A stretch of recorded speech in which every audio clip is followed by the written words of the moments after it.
Short answer, yes. Long answer, Destiny 2 is a really enjoyable experience. The amount of content in the free-to-play model is more than enough for you to decide whether or not you want to get the full experience and invest in the DLCs. I only started playing about 3.5 months ago, and because the DLCs had been around for so long, I was determined to wait for a sale to happen before I got them. By the time that happened, I already had so many hours in the game that I almost felt bad for not getting them sooner. But Destiny is also more than just a game. As you play, you'll notice things that make you wonder how Bungie left something the way it was in so many years developing the franchise. And then just as quickly, you also discover that some things you'd normally think are lack of feature are intentional specifically for the sake of community development. A prime example is bank access. In-game, you can't manage your vault remotely in any way, but there's numerous resources outside the game that you can utilize. Another example is in the matchmaking. When you start, a vast majority of the activities available to you are things that you queue for, and it matches you with other people in the queue. But as you get to the higher difficulties and things like dungeons and raids, that no longer exists. And this isn't to say that you won't make it in endgame if you don't have friends. The amount of resources available to you within the community makes it really easy to make friends. And within that lies the true beauty of what Destiny has become. This is more than just something to do when you're bored. You start socializing and it gives you endless opportunities for positive character growth. If you go into it with an open mind, you learn to communicate more effectively, you build on your foundation of teamwork, you meet all sorts of interesting people from all over the world,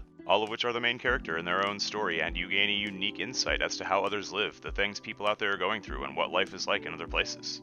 To elaborate on what exactly I mean, my personal experience was, a week or two in, a friend I once played other games with messages me on Steam and says, "Yo, I see you on that Destiny 2, and invites me to play with his IRL friends." Suddenly I'm some dude from the suburbs in the south playing with this group of friends from New York City that couldn't be more thick-skinned, hard-headed, and expressive. What's been truly fascinating for me is the things that I've discovered along the way. First impression, I'm like, yo, these dudes know they don't have to yell in order for me to hear them, right? But over time, I was taught to reinforce my ideology of not judging a book by its cover, as I came to the realization that what I was looking at wasn't outspoken and obnoxious, it was passion. These people are passionate about this game. Some are also passionate about being right, but if you can figure out where to look for the lessons that you want to learn, that's just another positive character builder as you further your ability to pick your battles and become better at letting things go. Meanwhile, you're also finding out that you have more in common than you thought with people that live in completely different worlds, and it's enlightening. So, should you play Destiny 2 in 2021? Yes, you should. Not just because it's a good game, but because it's a great experience. Though full disclosure, PvP is going to piss you right the fuck off when you first start.